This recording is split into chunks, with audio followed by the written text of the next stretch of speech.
আমি এখন পৃথিবীর সবচেয়ে ঠান্ডা বসবাসযোগ্য স্থানে রয়েছি। এটি হলো ওইমিয়াকন। বেঁচে থাকতে আমি প্রায় 20 স্তরেরও বেশি পোশাক পরেছি, যার ওজন প্রায় 14 কেজি। 30 ডিগ্রি সেলসিয়াসের ঘর থেকে বের হওয়া মানে এক লাফে 100 ডিগ্রিরও বেশি তাপমাত্রা কমে যাওয়া। আর তাই আমি গ্লোভস, বুট আর প্যান্ট পরেছি, যার সবই রেনডিয়ার লোম দিয়ে তৈরি, কিন্তু তবুও এগুলো যথেষ্ট নয়। এবং এখন আমি আপনাদেরকে দেখাবো জীবন এখানে কিরকম এবং বাইরে যাওয়াটাই বেঁচে থাকার জন্য কত বড় লড়াই। বের হওয়ার কয়েক সেকেন্ডের মধ্যেই চোখের পাতায় বরফ জ্বলতে শুরু করে আর ত্বকে জ্বালা অনুভব হয়। পুরো গ্রামটাই যেন পরিত্যক্ত। তীব্র ঠান্ডা আঙ্গুলের ডগা পুড়িয়ে দিয়েছে। ঠান্ডা শুধু মানুষ বা বন্যপ্রাণীকেই প্রভাবিত করে না, এটা সবকিছুকেই থামিয়ে দেয়।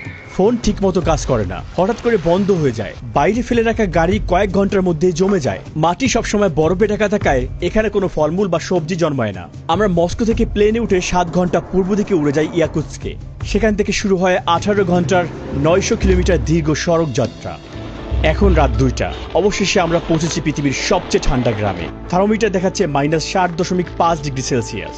গাড়ি থেকে নামার মুহূর্তে মনে হলো আমরা যেন কোনো ভিন্ন গ্রহে এসে পৌঁছেছি। নাকের লোম পর্যন্ত জমে গিয়েছিল আর তাই প্রতি নিঃশ্বাসে খোঁচা অনুভব হচ্ছিল। শুষ্ক বাতাসে হঠাৎ করে প্রবল কাশি ওঠে, যেন থামছেই না। ওইমিয়াকন গ্রামে প্রায় 800 জন মানুষ 1.5 বর্গ কিলোমিটার এলাকা জুড়ে বসবাস করছেন। এখান থেকে বাইরে কাউকে দেখা প্রায় অসম্ভব। মনে হচ্ছে যেন সময়টাই এখানে থেমে গিয়েছে। এখানে প্রচন্ড ঠান্ডা। প্রায় 15 মিনিট ধরে হাঁটছি। দেখতে পাচ্ছেন আমার বন্ধুর চোখের পাতাগুলো বরফে জমে আছে। এছাড়াও দেখতে পাচ্ছেন তার উপরের ঠোঁটে একটি বড় বরফের ফোঁটা জমে আছে।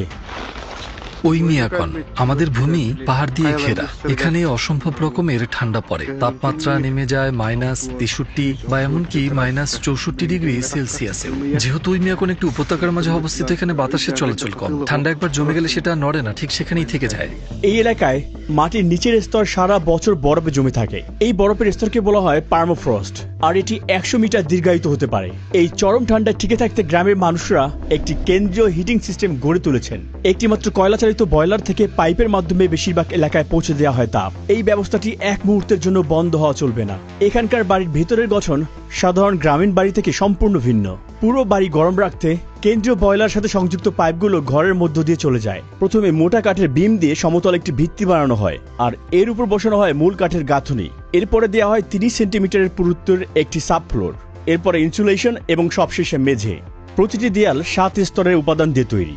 বাইরে থাকে কাঠ, এরপরে প্রধান ইনসুলেশনের বাধা হিসেবে থাকে বসাল্ট লোম, এরপরে প্লাস্টার, মেস, হোম ইনসুলেশন, আরও এক স্তরের প্লাস্টার এবং সবশেষে ভিতরে কাঠের প্যানেল থাকে। জানালাগুলি 3 স্তরের কাচের, যা এই প্রচন্ড ঠান্ডা থেকে রক্ষা করার জন্য অত্যন্ত গুরুত্বপূর্ণ। ছাদের ভিতরে ইনসুলেশনের জন্য ব্যবহৃত হয় সরাস্ট এবং মাটি। হিটিং সিস্টেমের সাথে এই ব্যবস্থা ঘরকে গরম রাখে। প্রতিটি বাড়িতে প্রবেশপথের প্রথম ঘরটিকে ইচ্ছাকৃতভাবেই ঠান্ডা রাখা হয়। আমরা সামনের ঘরেই সবকিছু জমাট বাঁধিয়ে রাখি। এই ফ্রিজটি দেখো, একেবারেই প্রাকৃতিক। এখানে আমি দুধ আর মাংস জমিয়ে রাখি, ঠান্ডায় সংরক্ষণ করি। আপনারা নিশ্চয়ই দেখছেন, প্রবেশপথের এই প্রথম দুটি ঘর ব্যবহার করা হয় জিনিসপত্র মজুত রাখার জন্য এবং প্রাকৃতিক ফ্রিজ হিসেবে। এছাড়াও এই ঘরগুলো ভিতরের অংশকে সুরক্ষিত রাখতে বাফার হিসেবে কাজ করে। আপনারা দেখতে পাচ্ছেন ঘরের এই উপরের অংশগুলো বরফে আচ্ছন্ন হয়ে আছে, বিশেষ করে ছাদ। ওইমিয়াকনের দিনটা শুরু হয় খুব ভোরে। ইয়েভদোকিয়া এরই মধ্যে চলে গেছেন গবাদি পশুর খামারে। এখানকার খামারিরা ফ্রস্ট বাইট থেকে সংবেদনশীল টিস্যুগুলোকে রক্ষা করতে গরুগুলোকে কাপড় দিয়ে এভাবে মুড়ে রাখেন। এখন আর ওলান জমে যাওয়ার ঝুঁকি নেই, কিন্তু একবার দুধ বের হতে শুরু করলে তখন আমাদের খুব সাবধান থাকতে হবে। ওইমিয়াকনের প্রচন্ড ঠান্ডার কারণে ভবনে পানি সরবরাহের কোনো পাইপ নেই, থাকলে সঙ্গে সঙ্গে জমে যেত। তাই গরুগুলোকে প্রতিদিন প্রচন্ড ঠান্ডায় নদীতে গিয়ে পানি পান করতে হয়।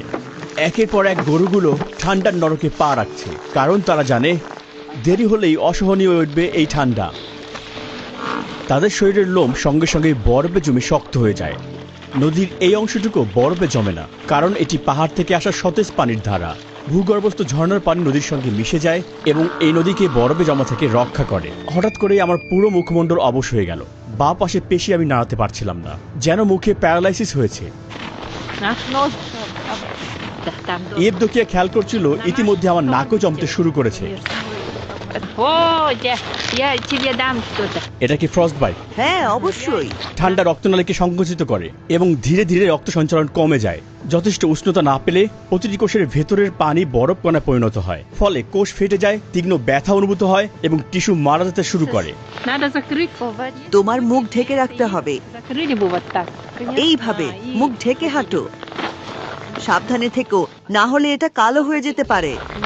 এই মুহূর্ত থেকে ডকুমেন্টারি শুটিং শেষ হওয়া পর্যন্ত আমি আর একটা 10 মিনিটের বেশি সময় ধরে বাইরে থাকতে পারবো না। তা না হলে ফ্রস্ট বাইটে আক্রান্ত হওয়া আমার নাক আরো খারাপের দিকে যাবে। ডকুমেন্টারির অগ্রগতির সঙ্গে সঙ্গে এখানে তাপমাত্রা আরো কমতে শুরু করেছে।